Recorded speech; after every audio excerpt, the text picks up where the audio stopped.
I woke up to a cup of coffee with a price tag of $17,000. At 6:30 a.m., like every weekday, I came out of my bedroom on autopilot. The house was dark, quiet, that soft, fragile quiet that exists before caffeine and before the world starts demanding things from you. I shuffled down the hallway and into the kitchen, one hand skimming the wall, the other already reaching for the coffee maker. I didn't even need to see it. I pressed the button by memory. The machine hummed to life in the darkness. Behind me, a door opened. "Morning, Mom," my daughter mumbled as she passed me, already halfway to the bathroom. Right before the door closed, I said it. Light. Casual. Like I was asking about the weather. Do you think I can go to work like this?" The door opened again. "What do you mean?" she asked. "What's wrong?" I didn't answer. I just reached out and flipped on the kitchen light. The silence after that felt thick. "Oh my God," she whispered. "Mom, what happened to your face?" The entire left side of my face was swollen, tight, stretched, wrong. I lifted my hand and touched my cheek, almost surprised by how hot it felt. "Are you sure I can't just go to work like this?" I asked again. She was already shaking her head, already pulling out her phone. "No, you're not going to work. You're going to the hospital." She turned away and started dialing. "Hey, you need to come see Mom, right now." Some mornings don't start with coffee. Some start with fear. My other daughter arrived about 20 minutes later, still in pajamas, hair twisted into a messy knot. She took one look at me and stopped cold. "Mom," she said softly. She stepped closer, gently touching my cheek. I flinched. The skin felt like it was on fire, angry, inflamed, like it was fighting something deep underneath. "This isn't just swelling," she said. "This is an infection. You need to see a doctor, or a dentist, now." I shook my head immediately. Too fast. Too hard.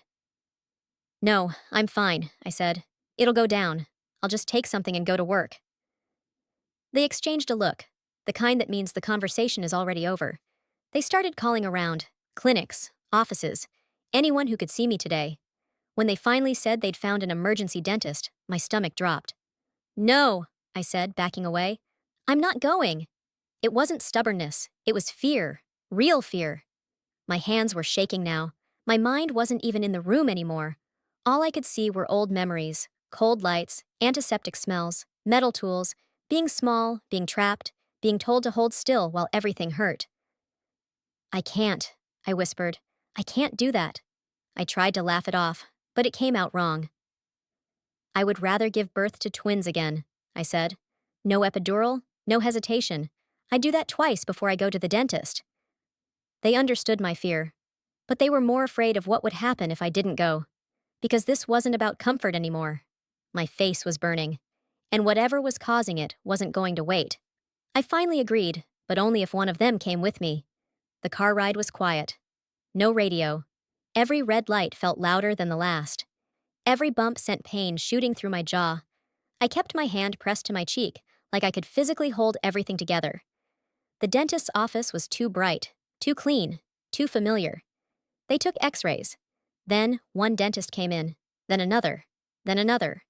They whispered to each other in that careful, professional tone that somehow feels worse than blunt honesty.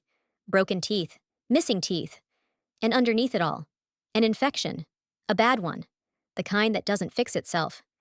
They explained it gently, but the words still hit hard. The best option was to remove most of my teeth and fit me for dentures. Just not yet. First, they had to fight the infection.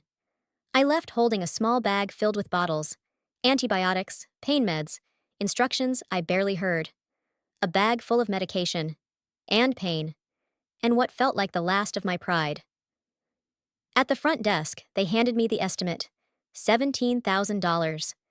I stared at the number like it couldn't possibly belong to me, like it was meant for someone else's life.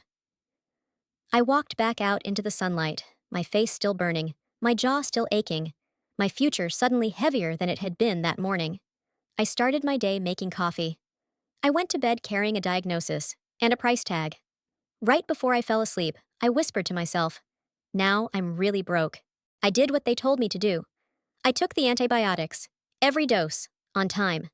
I swallowed the pain pills when the throbbing became too loud to ignore. I waited. For 2 weeks, I watched my face in the mirror every morning, searching for signs of myself coming back. The swelling slowly retreated. The heat faded. The pain dulled from a scream into a constant ache. Life went on in small, careful steps. I ate softer foods. I talked less. I smiled with my lips closed. And every night, when the house was quiet again, my mind went back to that number, $17,000. It sat there between my thoughts like a wall, too high to climb, too heavy to ignore. One afternoon, my daughter sat across from me at the kitchen table. She didn't push. She didn't rush. She just asked quietly, "Why don't we get a second opinion?" I started to shake my head out of habit, but then I stopped. I didn't say no. Maybe it was the antibiotics clearing the infection. Maybe it was the fear loosening its grip. Or maybe I was just tired of feeling like my future had already been decided without me. So we scheduled another appointment. The following Friday. I barely slept the night before. But this time, it wasn't panic. It was uncertainty. The kind that comes when you're standing between loss and possibility. The new dentist greeted me with a smile. A real one. Warm. Kind. The kind that doesn't rush you through fear. She talked to me like a person, not a problem, not a case file. She took new x-rays, carefully inspected my mouth, explained everything she was doing as she did it. And for the first time in a long while, I didn't feel small in the chair. When she sat down to go over the images, she didn't sugarcoat it. But she didn't terrify me either. "Yes," she said gently. "Most of the teeth on the top will need to be removed." My chest tightened. But I stayed with her words. Then she continued.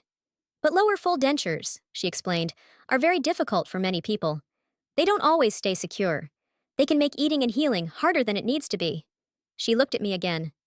"If we can save teeth on the bottom, we should." She pointed to the screen. 8, maybe 9. Healthy enough to keep. Enough to support a partial denture. Enough to make healing easier. Enough to give me something to hold on to. The plan changed right there. Remove all the top teeth. Save 8 to 9 on the bottom. Partial denture.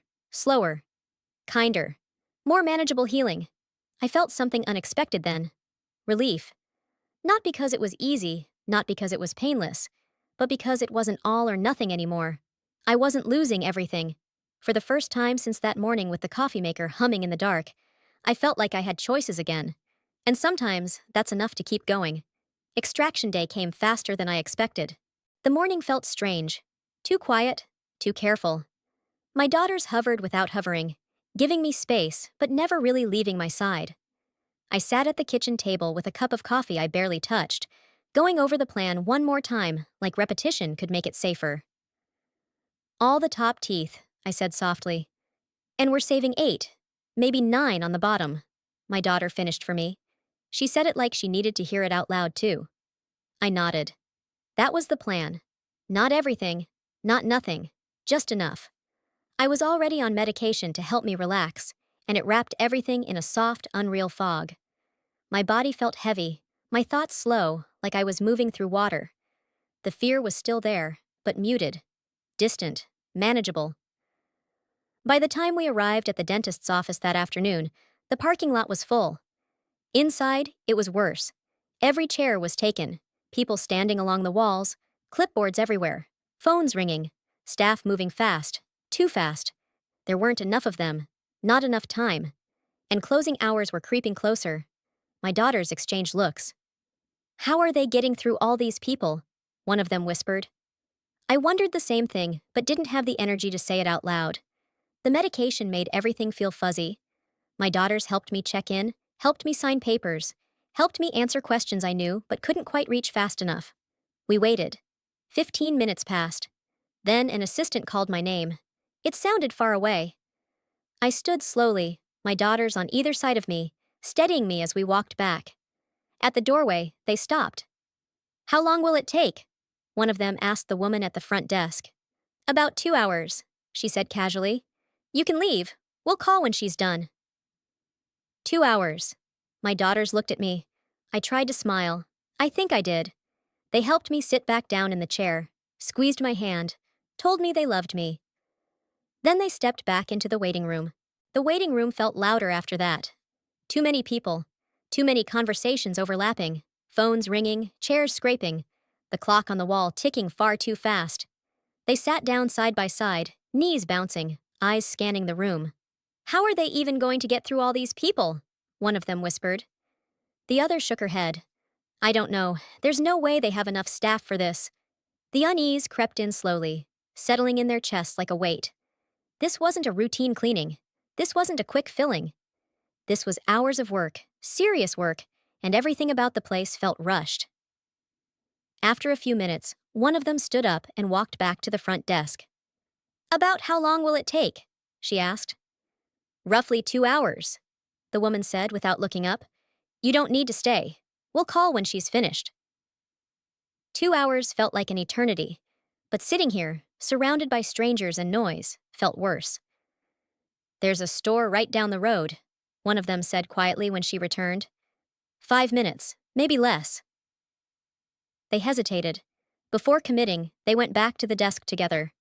"We're stepping out for a few minutes," one of them said. "We'll be right back. Please call if anything happens." The woman nodded absently. They walked out together, the automatic doors whooshing open, then closing behind them. As soon as they reached the parking lot, one of them stopped. "I don't like this," she said. "Me neither," the other replied. But they got in the car anyway. The store was close, just a few minutes away. They told themselves it was fine. Still, neither of them could shake the feeling that something was wrong. The store trip was quick, too quick to justify the knot sitting in their stomachs. They grabbed a few things, soft foods, gauze, things they'd been told she might need afterward.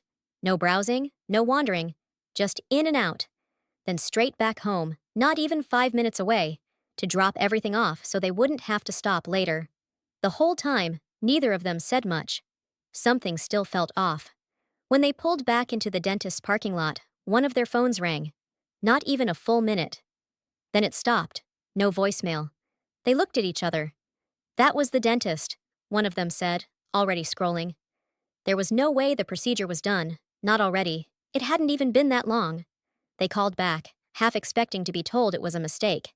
Instead, a calm voice answered. "Oh yes," the woman said. "Your mother is finished. She's ready to be picked up. Finished. Ready." The words didn't make sense.